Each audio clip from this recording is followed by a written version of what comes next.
그리스 신화에 보면 나르키소스라는 아름답게 생긴 소년이 있습니다. 이 소년은 우연히 호수에 비친 자신의 모습을 보고는 너무나도 그 모습이 아름다워서 그 호수에 비친 자기 모습을 사랑하며 그리워하다가 물에 빠져 죽어서 수선화가 되었습니다. 이 나르키소스와 연관지어서 독일 심리학자 폴 네케는 자기 자신을 사랑하고 자기에게 관대한 심리에 대해서 나르시시즘이라고 명명했습니다. 우리말로는 자기애, 자기 사랑이라고 할 수 있습니다. 그래서 이 사람들과의 관계 속에서 이런 나르시시즘 중심으로 살아가는 사람들의 패턴을 한마디로 일축한 신조어가 있는데 그것이 바로 내로남불입니다. 내가 하면 로맨스, 남이 하면 불륜을 줄인 말입니다.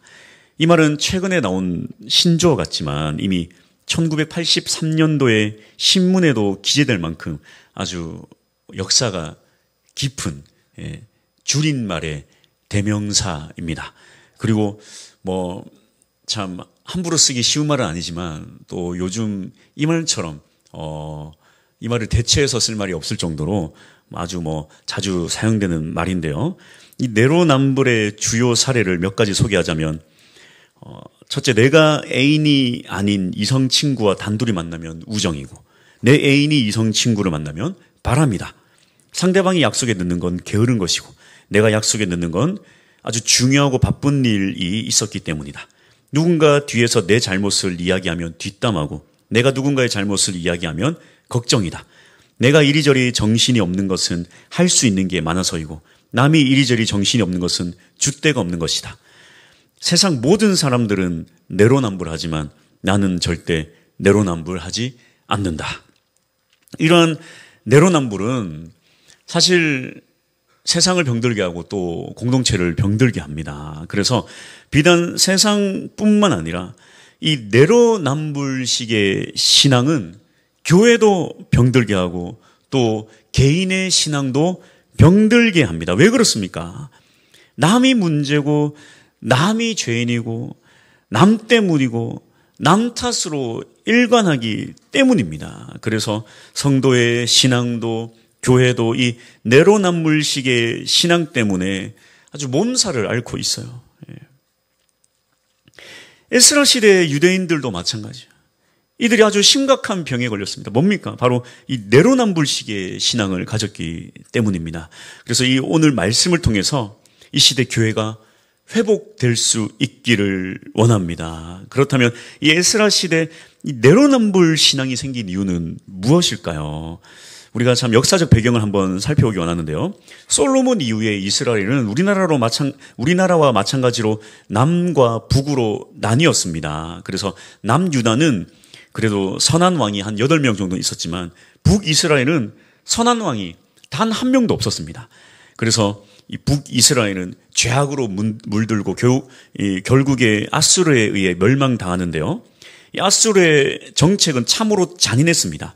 북이스라엘에 살던 주민들을 강제로 다른 민족 나라로 이주시키고 또 북이스라엘 사마리아에 다른 민족들을 이주시켜서 혼합 민족을 형성했기 때문입니다.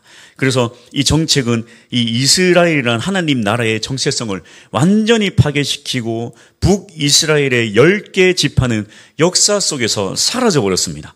반면에 남유다 백성은 바벨론에 의해서 그대로 포로로 끌려갔다가 70년이 지난 후에 이 바벨론을 정복한 페르시아의 고레스 왕의 칙령에 의해서 이 끌려간 유대인들이 그대로 민족성을 잃지 않고 그대로 예루살렘으로 귀환할 수 있었습니다. 이 유다 백성들은 예루살렘으로 돌아와서 제일 먼저 하려고 했던 것이 무엇입니까? 바로 성전을 지으려고 했는데 여기에서 이제 갈등이 생깁니다. 바로 북이스라엘에 살던 사마리아의 사람들이 자신들도 하나님의 백성이다. 자신들도 이 성전 건축에 함께 해달라. 우리도 같이 예배 좀 드리자. 그렇게 제안을 했기 때문입니다. 에스라 4장 2절입니다. 수르바벨과 족장들에게 나와 이르되 우리도 너희와 함께 건축하게 하라. 우리도 너희같이 너희 하나님을 찾노라. 아수르 왕 에살 하도니 우리를 이리로 오게 한 날부터 우리가 하나님께 제사를 드리노라 하니 우리도 하나님께 제사 드린다. 우리도 하나님의 백성이다. 너네만 하나님의 백성이냐. 같이 성전 짓자. 같이 예배 드리자. 우리 합치자.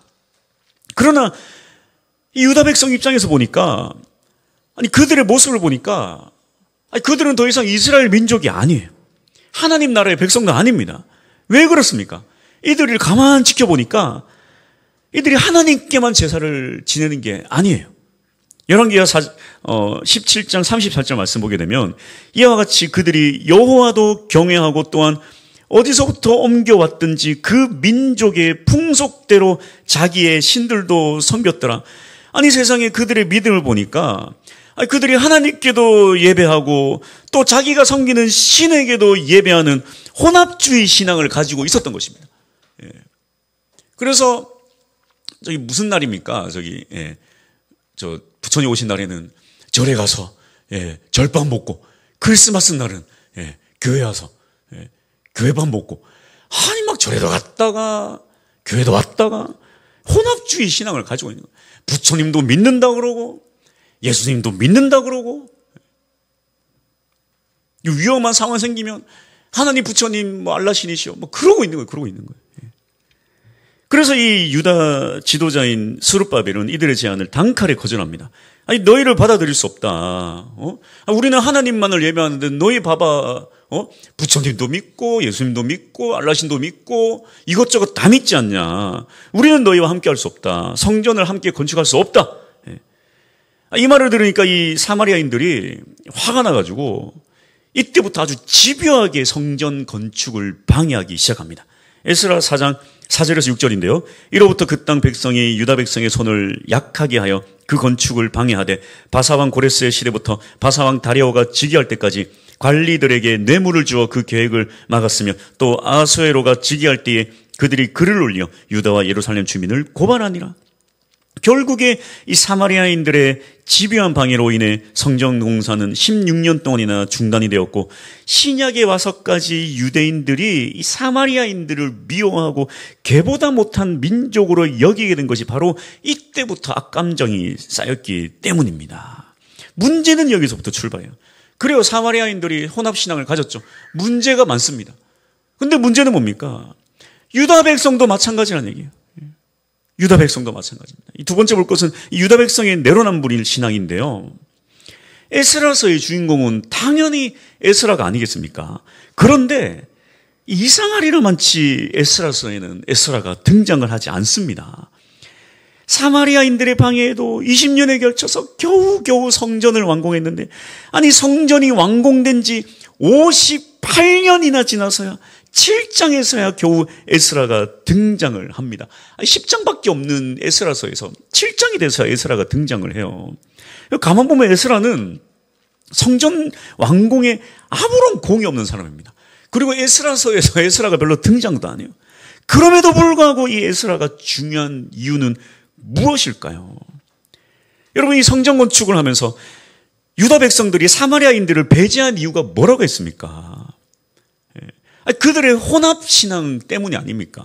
하나님도 믿고 알라신도 믿고 부처님도 믿고 당군신도 믿고 뭐 오만 신들을 다 믿는 그들의 혼합신앙 때문에 배제한 거 아니에요. 그런데 세상에 성전 건축을 완료하고 나서 58년이 지나고 나니까, 아니 에스라가 예루살렘에 왔더니 이게 도대체 무슨 일입니까? 에스라 9장 1절에서 2절입니다. 2일 후에 방백들이 내게 나와 이르되 이스라엘 백성과 제사장들과 레위 사람들이 이 땅 백성들에게서 떠나지 아니하고 가나안 사람들과 헷 사람들과 브리스 사람들과 여부스 사람들과 암몬 사람들과 모압 사람들과 애굽 사람들과 아모리 사람들의 가증한 일을 행하며 그들의 딸을 맞이하며 아내와 며느리로 삼아 거룩한 자손이 그 지방 사람들과 서로 섞이게 하는데 방백들과 고관들이 이 죄에 더욱 으뜸이 되었다 하는지라. 아니 세상에 사마리아인들 너네들 혼합신앙 오만 이런 신 저런 신 그리고 그들의 어떠한 생활들 그들의 나쁜 가증한 일들 다 행하고 너희가 그렇게 살지 않느냐. 하나님만 제사 안 지내고 나머지 신들도 다 제사 지내지 않느냐. 우리는 너희들과 함께 없다. 그렇게 함께 할 수 없다. 그렇게 얘기해 놓고 58년이 지나고 보니까 유다 백성들도 사마리아인들과 똑같이 이 혼합신앙에 물들어 버린 것입니다. 자신들도 똑같이 그러고 있는 거예요. 똑같이. 사마리아인들 욕해놓고 똑같이 그러고 있는 거예요. 이게 바로 이 내로남불 신앙입니다. 에스라가 가만히 보니까 아주 기가 막힌 거예요. 아니, 과거의 사마리아인들 모습이나 지금 너네들 유대 백성들 너네 모습이나, 아니, 틀린 게 뭐냐 이거예요. 에스라 9장 3절. 내가 이 일을 듣고 속옷과 겉옷을 찢고 머리털과 수염을 뜯으며 기가 막혀 앉으니. 기가 막힌 거예요. 너네들 이 신앙이 뭐냐는 거예요. 과거에 그렇게 혼합신앙을 미워했으면 똑같이 그렇게 살고 있다니 이게 무슨 얘기냐 너네가. 에스라 9장 6절. 말하기를 나의 하나님이여 내가 부끄럽고 낯이 뜨거워서 감히 나의 하나님을 향하여 얼굴을 들지 못하오니 이는 우리 죄악이 많아 정수리에 넘치고 우리 허물이 커서 하늘에 미침이니이다. 에스라에서 말하는 것은 무슨 얘기입니까? 사마리아 너네 나쁘다 이 얘기예요? 아닙니다. 아니, 사마리아 나쁘다 해놓고 믿음의 사람들 너네도 똑같이 그렇게 살고 있지 않느냐는 거예요. 우리 신앙부터 돌아보라는 것입니다. 우리 신앙부터. 내 믿음은 어떠한가? 이 시대에 내 교회, 우리 교회는 어떠한가 보라는 것입니다. 과연 하나님의 거룩과 하나님의 영광의 모습을 가지고 있는가? 여러분, 이 거룩이 무엇입니까? 거룩은요, 내가 내 입으로 외치는 게 거룩이 아니에요. 세상 사람들이 우리 믿음의 사람들의 모습을 통해서 이야, 하나님 믿는 사람 대단하다. 하나님 대단하다. 그렇게 하나님께 영광을 돌리는 그것이 거룩입니다. 여러분, 교회 다니는 사람들이 참 거룩할 때가 있었어요. 기억나세요? 교회 다닌다 그러면 이야, 교회 다니면 당신 믿을 수 있겠다. 아니, 묻지도 따지지도 않고 돈도 빌려줄 때가 있었습니다. 이 시대 과연 성도는, 교회는 어떠합니까? 이 세상에서 하나님의 영광이 되고 있습니까? 과연 이 시대 교회는 어떨까요? 나의 믿음은 어떨까요? 먼저 나를 돌아봐야 돼요. 나의 신앙은 어떠한가? 주변에 무슨 교회 손가락질하고, 주변에 믿는 사람들 믿음 생활을 잘하네 못하네 손가락질 하면서, 과연 내 믿음에 대해서는 돌아보고 있는가? 그러지 않다면 이 유다 백성과 똑같은 신앙이에요. 내로남불의 신앙입니다. 나는 주님의 은혜가 있어. 나는 주님 사랑해. 남들 그렇지 않아. 남들 비판해. 내가 좀 타락하고 내가 문제되는 거 괜찮아. 어떻습니까? 이 시대의 성도님들 다 교육하지 않아요? 근데 내 신앙은 어떻게 해요? 내 신앙. 사실 교회도 내가 교회의 일원 아닙니까? 이 시대의 가장 큰 성도의 패착은 나의 신앙의 문제점은 바로 이 내로남불의 신앙입니다. 에스라서는 회복의 말씀이에요. 그러나 이 진정한 예배의 회복은 눈에 보이는 성전만 완공이 되어서 되는 것이 아닙니다. 보이지 않지만 내가 먼저 회복이 돼요. 내 믿음이, 내 신앙이 완공되어야 진짜 예배의 회복입니다. 그래서 이 시대 교회들이 얼마나 화려하고 멋진 교회들이 많습니까? 큰 교회도 많고 아주 건축이 아름다운 교회도 많지만 우리 충만교회는 여러분 각자의 신앙이 먼저 주님 앞에 바로 세워진 내 신앙이 먼저 완공되는 그러한 믿음들을 다 소유했으면 좋겠습니다. 그래서 우리 교회가 냉정하게 따지자면 저 큰 교회들에 비해서 교회가 그렇게 화려하진 않잖아요. 네. 그렇게가 아니라 사실 비교할 수가 없죠. 그러나 성도 한 명 한 명의 영적 성전은 최고로 아름다운 교회가 되었으면 좋겠습니다. 이것이 우리의 소망이 되었으면 좋겠어요. 할렐루야. 그러기 위해서 우리는 어떻게 해야 될까요? 오늘 이 에스라를 통해 먼저 나의 신앙이 회복될 수 있기를 축복합니다. 첫 번째, 에스라를 통해 배우는 영적 회복은 무엇인가? 바로 마음을 찢는 회개가 필요합니다. 에스라 9장 5절 말씀입니다. 저녁 제사를 드릴 때에 내가 근심 중에 일어나서 속옷과 겉옷을 찢은 채 무릎을 꿇고 나의 하나님 여호와를 향하여 손을 들고. 에스라가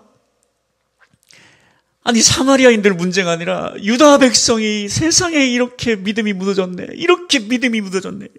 이걸 보더니 그가 막 속옷과 겉옷을 다 찢으면서 주님 앞에 기도했어요. 여러분, 이때 말하는 속옷은 요즘 우리가 입는 이 속옷이 아닙니다. 그냥 속에 입는 긴 옷이에요. 그걸 다 찢었어. 다 찢었어. 마음을 찢은 거죠, 마음을. 여러분, 우리가 신앙이 회복하기 위해서 가장 먼저 필요한 건 뭐냐면 바로 마음을 찢는 회개가 필요합니다. 남들 너희들 회개하라가 아니라 내가 먼저 주님 앞에 회개해야 돼요. 그냥 회개가 아니라 마음을 찢는 회개입니다. 마음을 찢는 회개. 구약에서는 이 거룩을 유지하는 방법은 세상과의 단절이라면 신약에서의 거룩은 세상과의 단절이 아니에요. 신약에서의 거룩은 예수 그리스도와 함께 하는 것이 거룩입니다. 성령 충만을 강구하면서 성령으로 살아가는 것이 바로 이 시대의 거룩이에요. 그래서 우리가 이 내로남불의 신앙을 멈추기 위해서 가장 먼저 나 자신에게 질문해야 되는 것이 무엇이냐면 나는 정말 예수 그리스도 안에 거하고 있는가입니다. 주님, 정말 내가 주님 안에 거하고 있습니까? 나는 예수님의 말씀을 읽고 또 그분의 말씀을 듣고 그분의 말씀을 따르기로 결단하고 있는가? 매일 그분을 묵상하며 기도하며 나아가고 있는가? 이 시대 많은 그리스도인들이 참으로 당연하게 여기는 것들이 있죠. 교회에서 태어나고, 교회에서 자라나고, 교회에서 교육받고, 교회에서 결혼하고, 교회에서 살아가다가, 교회에서 장례를 치르면서 참으로 당연하게 여기는 것이 나는 당연히 예수 믿는 자다. 나는 당연히 구원받았다. 물론 이거 참으로 중요합니다. 여러분, 중요해요. 그러나 반드시 이러한 과정 안에 진지하게 그리고 반드시 자기 스스로에게 물어봐야 될 것이 있습니다. 정말 나는 그리스도 안에 거하고 있는가? 나는 정말 주님을 따르고 있는가?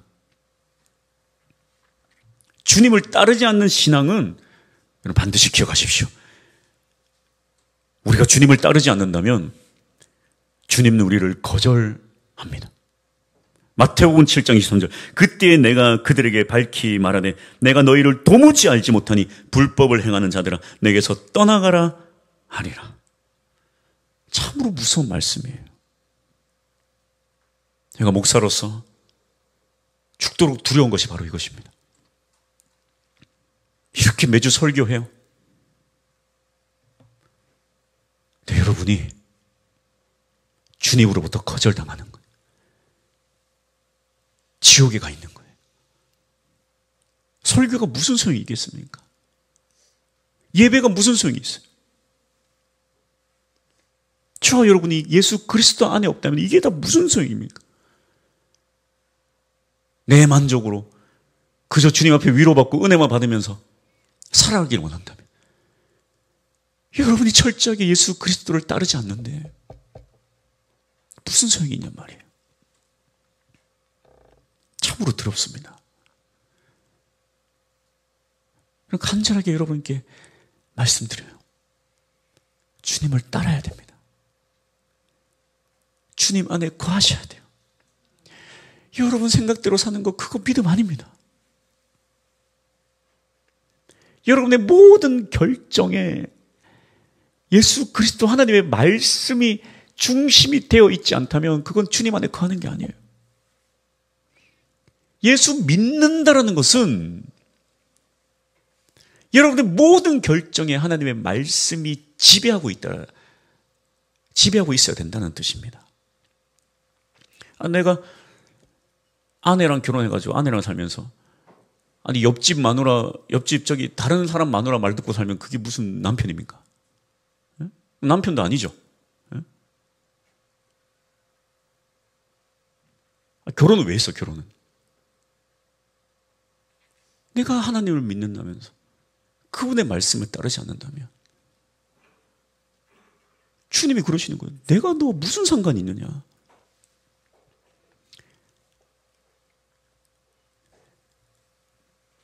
간절히 주님 앞에 자기 자신에게 물어봅시다. 나는 정말 예수 그리스도 안에 거하고 있는가? 주님 안에 거할 수 있는 우리 모두가 될 수 있길 축복합니다. 두 번째 우리가 볼 것은 내 눈에 있는 들보를 먼저 확인해야 된다는 것입니다. 인간은 누구나 자기를 방어하려는 경향을 가지고 있습니다. 이 자기 방어 기제죠. 그 중에 가장 이 질이 나쁜 것이 있다면 바로 이 도덕적 우월감을 가지고 살아가는 것입니다. 이 도덕적 우월감의 특징이 뭐냐면 나의 도덕적 우월감을 나타내기 위해서 상대방을 누군가를 강하게 비판한다는 것입니다. 내 우월감을 내가 도덕적으로 열심히 살아서 만들어내는 게 아니라 누군가를 깎아내리고 비판함으로써 나를 우월하게 만든다는 거예요. 이게 바로 자기 방어 기제 중에 한 부분인데요. 그래서 이 바리새인들의 기도를 보십시오. 누가복음 18장 11절 바리새인들은 서서 따로 기도하여 이르되 하나님이여 나는 다른 사람들 곧 토색, 불의, 간음하는 자들과 같지 아니하고 이 세리와도 같지 않음을 감사하나이다. 세리 앞에서 기도하고 있는데 나는 저 세리와는 같지 않음을 감사드립니다. 나는 불의를 행하지 않았음을 감사드립니다. 당시의 기도 내용들이 막 적혀 있는 게 지금까지도 전해 내려와요. 바리새인들이. 나를 세리로 태어나지 않게 해주신 하나님 감사드립니다. 그렇게 기도하는 거예요. 나를 과부와 같이 태어나지 않게 해주신 그렇게 기도하는 거예요. 얼마나 나쁩니까? 나빠요, 정말. 누군가를 비판하고 누군가를 깎아내리면서 자신들의 도덕적 우월감, 신앙적 우월감을 나타내는 것입니다. 예수님 그걸 강하게 비난하세요. 강하게 비난하십니다. 인정하지 않으세요. 오히려 이러한 기도는 받지도 않으시고 의롭다 하심도 여기지 않겠다. 예수님은 어떠한 기도를 받으십니까? 누가복음 18장 13절 세리는 멀리 서서 감히 눈을 들어 하늘을 쳐다보지도 못하고 다만 가슴을 치며 이르되 하나님이여 불쌍히 여기소서 나는 죄인이로소이다 하였느니라. 주님 나는 죄인입니다. 나를 용서해 주시고 나를 받아 주시옵소서. 예수님이 원하는 기도가 바로 이것입니다. 여러분 교회에는 죄인이 필요해요. 의인이 필요한 게 아닙니다. 이 시대 교회가 문제가 많은 이유는 의인이 너무 많아요. 다 나 잘났다, 나 잘났다, 나 잘났다. 큰 소리 치는 의인이 너무 많아서 교회가 문제예요. 교회는 죄인만 있으면요. 세상 평화롭습니다. 세상 평화롭. 죄인이 무슨 할 말이 있겠습니까? 무슨 할 말이 있겠어요? 교회의 위기는 의인들이 넘쳐나기 때문입니다.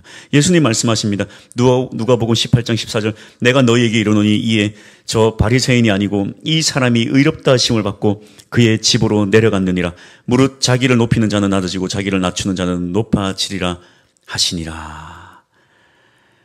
먼저 내 눈에 들보를 봐야 돼요. 남의 눈에 티를 보지 말고. 들보가 뭔가 했더니 옛날에 이제 나무를 깎아서 건물을 세우지 않습니까? 들보는 그 건물의 기둥이더라고요. 티는 뭐냐면 그 들보를 깎을 때 날아다니는 먼지. 이해가 되십니까? 내 눈에 건물을 세우는 들보가 딱 들어있는데 그 들보는 못 보고 그 깎다가 날아다니는 먼지가 들어가고 야, 너 눈에 티 있다. 내 눈에 들보는 못 보고 기둥, 이따만한 기둥 못 보고 내 눈에 들보부터 볼 수 있는 우리의 신앙이 될 수 있기를 축복합니다. 결론입니다. 역사는 참으로 무섭습니다. 사마리아는 이러한 혼합주의로 배척을 당했습니다. 그래놓고 유다 백성들 자신들이 혼합되고 죄인들이 되었습니다. 근데 참 무서운 게 뭐냐면 그럼에도 불구하고 그들은 자신들의 죄악은 말끔히 잊어버리고 끊임없이 사마리아인들을 증오하고 죄인이라고 여겼습니다. 그래서 500여 년이 지나서도 500여 년이 지나서까지도 예수님께서 오실 때까지도 이들은 내로남불을 일관하면서 자신들은 거룩하고 사마리아인들은 더럽다 그렇게 있습니다.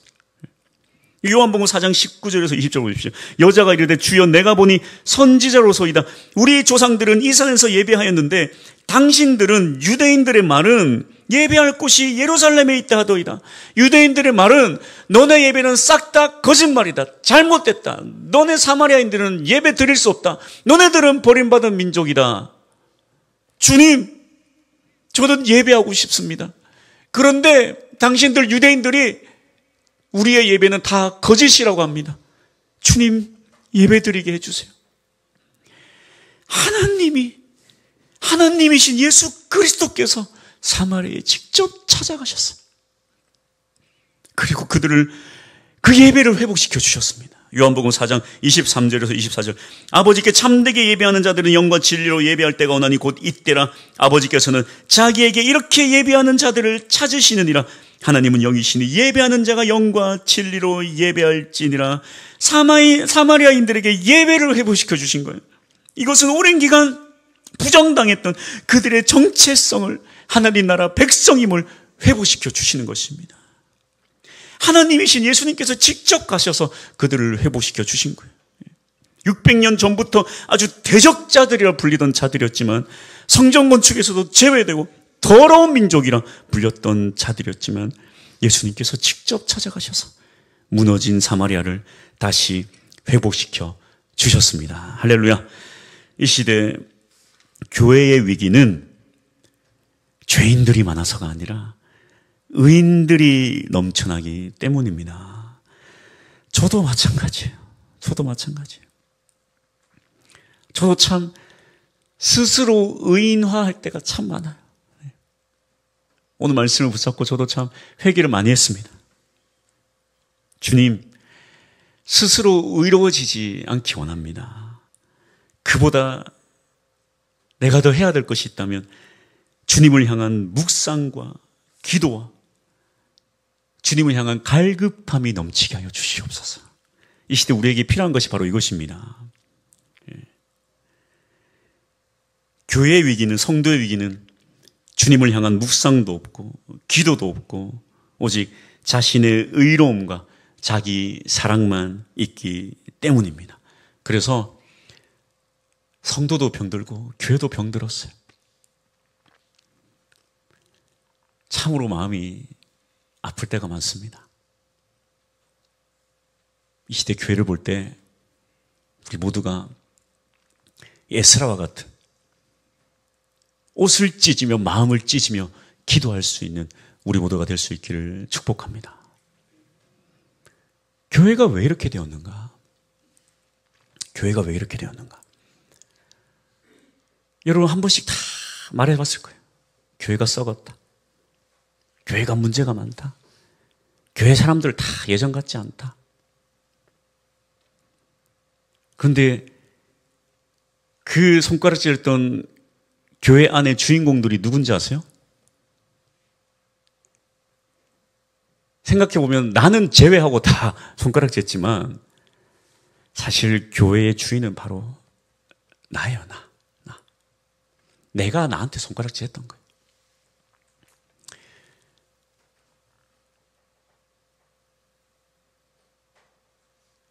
교회가 아프면 누가 제일 아픈지 아세요? 교회는 예수님의 몸입니다. 몸이 아프면 머리가 제일 아프죠. 몸이 병들면 머리가 제일 병듭니다. 사실 예수님의 몸인 교회가 병들고 아픈 것은 예수님이 제일 아파요.